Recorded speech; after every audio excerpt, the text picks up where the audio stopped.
Welcome to our July episode of Staring at Map Screens. I am Jercyan, and today with me there is... Ah, hey yo, dude, how's it going? It's me, Salmy, right here. Sorry about that. My brain is all jumbled up, but I'm here. It's totally fine. Welcome back, Salmy. I say it like if you have been gone, but actually it's we that have been gone. And staring at map screens is a weird endeavor, because I gotta say, I think we failed again to review another Metroidvania, but not in the way of our previous videos. We had spoken that we were gonna play an indie game called Barbarian Testament of the Primordials, and there's gonna be some content about that game, but not exactly a review. Instead, we're going to review a game that's a couple of games that aren't Metroidvanias, and we're sorry that this happened again.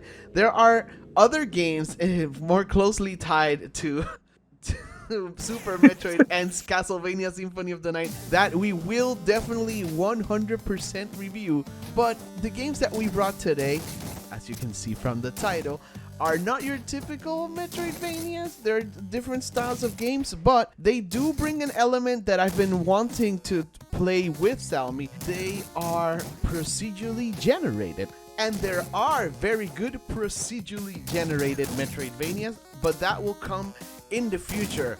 Now, let's stop beating around the bush. We are going to talk about Downwell and Poinpy. These are games made by the developer Moppin. They're a Japanese developer, and Downwell is the first game on our list. It's a 2015 indie game. The studio head is Ojiro Fumoto. As you can tell from that name, he is Japanese, and the first game Downwell was made by 3 people. He had Eric Surke and Jonas Turner help him out with the music and the sound design. So all the programming and art was done by Ojiro, and other people worked on the sound effects and the music, which are great. Sound effects are very retro, and they feel like if they were made 30 years ago. Anyways, the game was published by Devolver Digital, and they ported it everywhere. It's on Switch, it's on Steam. I think it's even on mobile, though I wouldn't want to play it on mobile. Game on mobile. Oh, sorry. No, my bad. I introduced this game to you, Salmy. Talk to me about Downwell. So, the funny story, like, I remember that we were kind of like on a Discord call or a Discord server, and we kind of like mentioned this game like randomly, and you were like surprised that I hadn't even like heard about it like at all. It's 7 years and old. I actually got it. Yes, it's actually surprising. Like I never knew about it at all, and like on that Discord call, like I just checked the eShop and I was like, oh hey, it's on sale, so why not just buy it and I'll try it out. I ended up finishing it in like the next 2 or 3 days, because yes, Downwell does have an ending. It looks like it's like an endless because okay, the thing is that the premise is that you have to like fall down this well, and you're kind of just falling down, and you think it's like an endless, like one of those endless runners that you get on mobile and whatnot. But no, you actually do get an end. There's like a boss at the end that you have to defeat and everything. As you go down this well, there's like 2 or 3 stages. I think it's 3 stages if I'm not mistaken. Regular And every stage has like stage and spiky stage. Yeah, basically.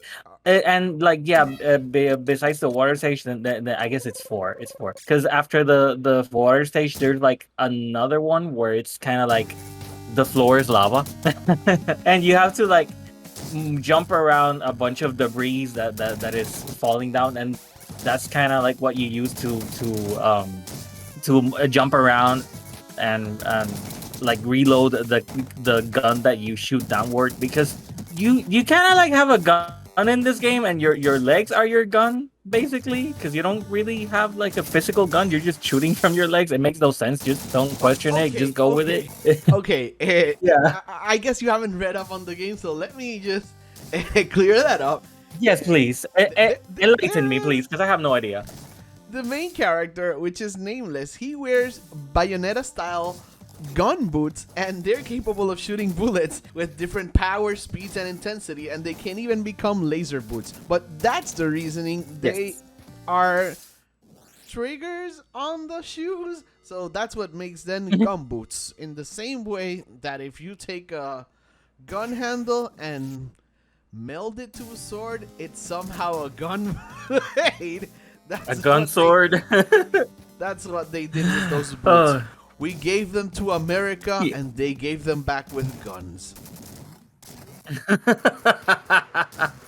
American boots. Oh God. So, But this is yeah, probably like not your first game with procedural generation, but it is the first one that we are tackling here in Staring at Map Screens. How do you feel about the ever-changing layout? How do you feel about this type of design?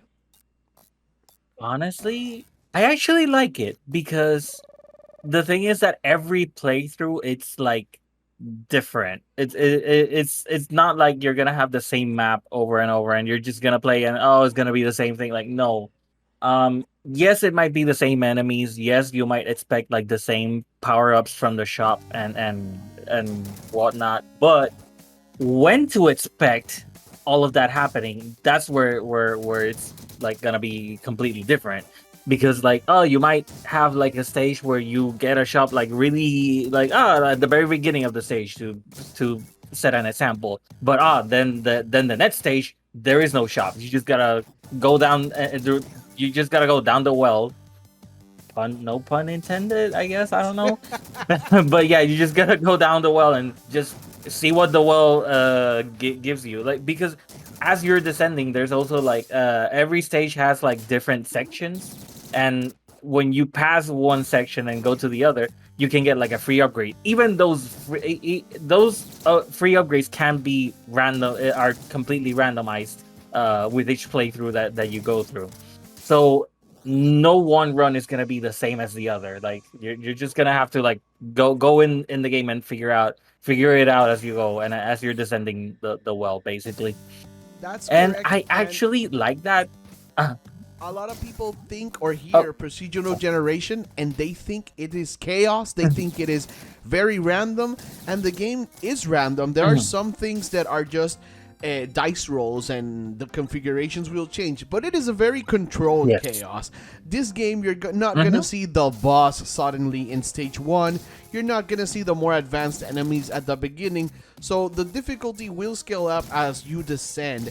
And I think it is very well done difficulty wise, and the runs are pretty short. It makes you want to keep going and going. I think a full run to beat the game is something like 8 to 10 minutes. Yeah, basically, like that's kind of almost what it took me when I finished it. Yeah. And yeah, it was just me just trying over and over, trying to just get better at it, basically. Trying to find what weapon I actually liked more, because yes, as you can change weapons as you go, and like I was just trying to find like the perfect one for me, and I know that you kind of hate the laser, but that's the one that I actually ended up liking more, and that's the one that actually helped me beat the final boss. Because oh boy, that final boss is actually pretty tough. But yeah, With enough ammunition, the laser is good. I just don't like the laser when you can only shoot twice. So that's yeah, just me.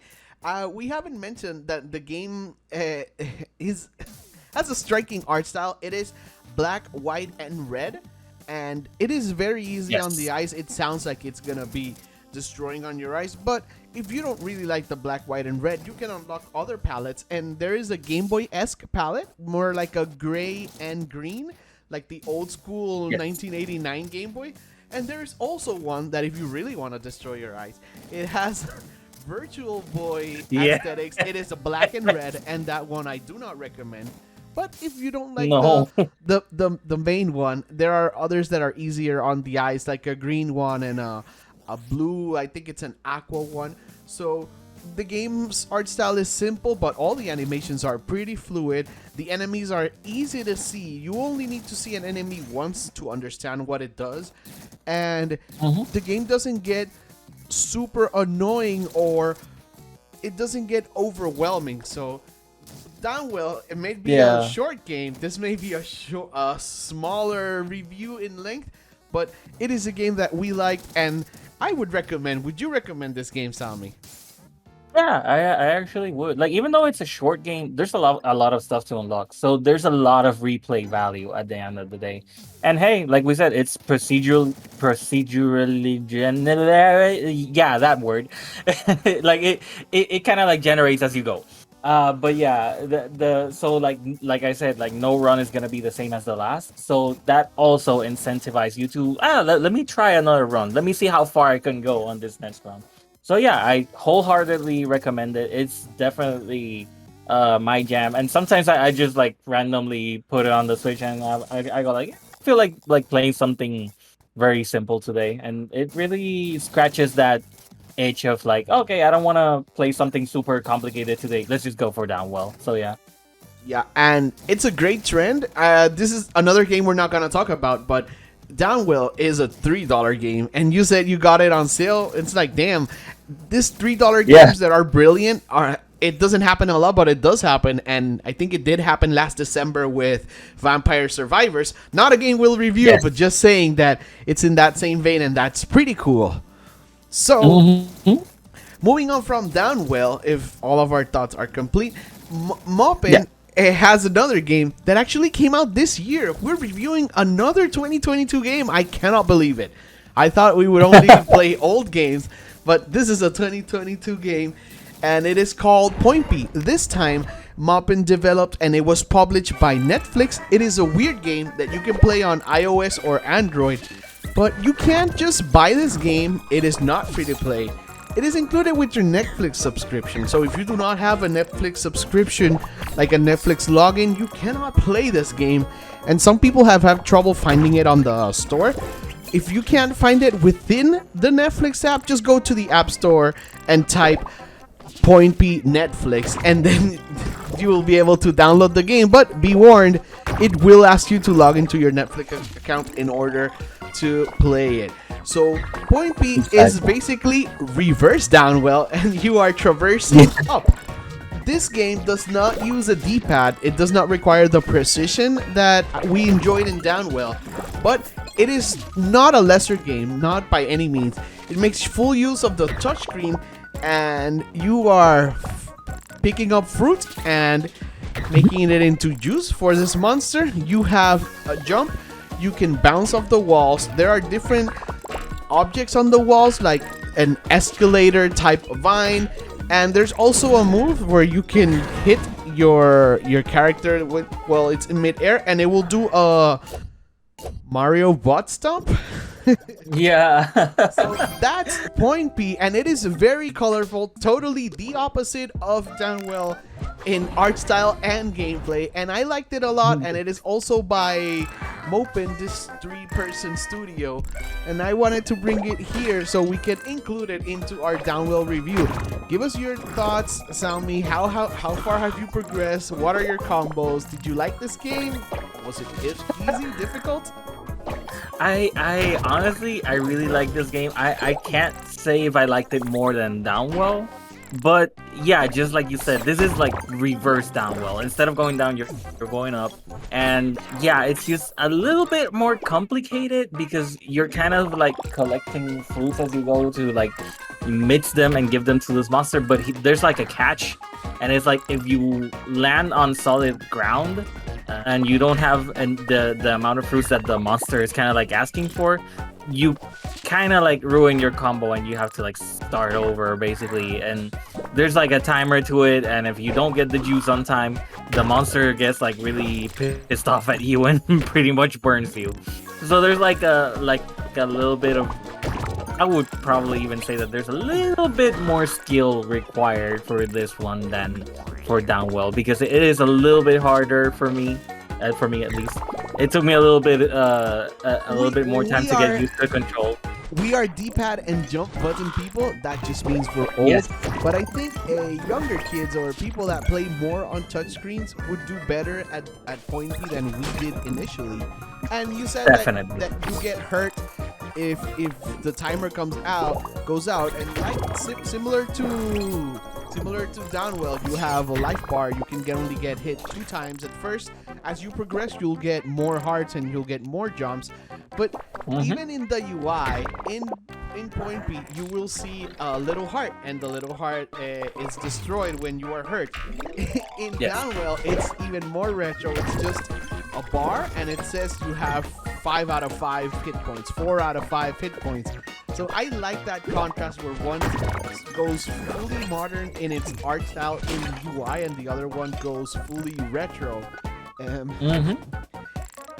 How far did you get on Poinpy?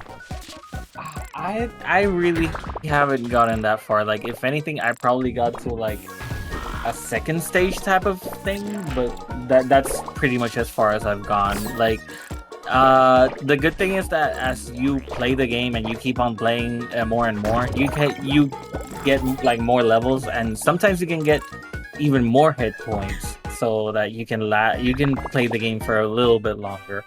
But yeah, just like Downwell, it is procedurally generated. So like every time that you make a run, it's like the environment changes and you need to like adapt to it. The good thing is that as you're jumping upward, there's like other enemies and whatnot during the run, so you can use those to like jump on them to gain another jump, so that you can keep collecting the fruits and giving them to the monster. But yeah, it is it's a game that I am I am not at all good at. Like you said, it's touchscreen based, and I'm just old. I'm used to D-pad and buttons, so. And it's fine that you're not an expert on Poinpy. We didn't mention that you have to hit the enemies from above. If you hit them from below, you will take damage, and you can do that butt stomp, or you can just line it up so you can fall on them. There are also pots that you can destroy. There are sometimes fruits in the pots. And Poinpy, as I said, it's combo based, and once you get into your groove, you reach that second level. They introduce a third fruit. Oh my god, you need to collect 3 types of fruits to give to the monster that is ascending. It's like you start with the boss already below you, so it's very different from Downwell, where you meet the boss at the end. Here you start with the boss. So I think the concept is pretty cool. It feels like literally taking Downwell, passing it through a Discovery Kids for Nickelodeon Junior filter, and then turning it upside down. And a pretty good game came out. So shout outs to Moppin and Ojiro Fumoto for this game. I hope Netflix paid you great, because we're used to mobile games with a lot of microtransactions. There's no microtransactions in this game. It just wants you to play it, to progress, and I guess that's the mode I prefer for mobile games. I know some people like cosmetics. I know some people like to pay for stuff. I like to unlock stuff, and that's what Poinpy does. So, Salmy, do you have any more thoughts on Downwell and Poinpy, or are we ready to rate these games? I think I'm pretty much ready. We've pretty much covered it all. Like, these are very simple games and very, very fun games at that. So yeah, I think I'm just ready to put a big old fat score on it. Yes, and if you're asking yourself, why are you reviewing a simple game? Why are you reviewing a mobile game? It's because these rise to the top from all. There's like 1,000 mobile games that get released every day, and a lot of them are clones. A lot of them are just rip-offs or just money grabs. Those puzzle games that you get the ads for, that you have to save someone from a freezing thing or remove the keys or whatever. This is none of that. This is not a Clash of Clans. This is not your basic attempt of porting a strategy game from PC to phones. These are original games, and that's why we're talking about them. And yeah, Salmy, what's your score? So for Downwell, I would probably give it like, honestly, a 9 out of 10. Because I guess the only reason why I would put like a point off from it would be like, because honestly, the game, even though I kind of got used to it as to like how it looks, it can still hurt my eyes a little bit because I'm blind as a bat. I'm sorry. But at least there's other color palettes that you can put on it, so you can use that to make it easier for you. But that would be about it. Other than that, the game is just pretty good, gameplay wise, music wise, sound effect wise. Because yes, sound effects are pretty important for games like these. But yeah, I would just give it a 9 out of 10. For Poinpy, I would just probably give it like I would probably give that one a 10 out of 10. I'm sorry, but my experience with it so far, even though it's a mobile game, I have to understand that hey, it's a mobile game. It's not gonna have buttons and D-pad. It's its own thing on mobile. But if there's a problem with me playing it, it's my skill. Like my skill is a problem, not the game itself. And so far, it is very responsive. I just need to get better at it. Try to practice on it a little bit more, and get better on it with each run. And hey, on my first try, I was able to get like not super far, but far enough that I was like surprised, like oh wow, I got this far. So yeah, but yeah, I would probably those would probably be my scores for those two games. They're really good fun. So hey. I love that our first touchscreen games gets a 10, and that is the first 10 that Staring at Map Screens have given. And I am with you, I can find no fault with Poinpy, which also gets a 10 from me. And from Downwell, I would have to give it an 8, just because it's sometimes a little frustrating that you can't jump up. We didn't mention it, but once you're in the well, gravity is very strong, so you have to jump from ledge to ledge, but the goal is always down. There is no jumping up, and that just frustrates me a little bit if I leave a body, if I miss a shop or miss a bonus. And the progression system is very simple, very good to understand, so I'm not deducting any points from there. One last thing we didn't mention about Downwell: if you play on your PC and you have your monitor sideways, you can actually play in what's called Tate mode.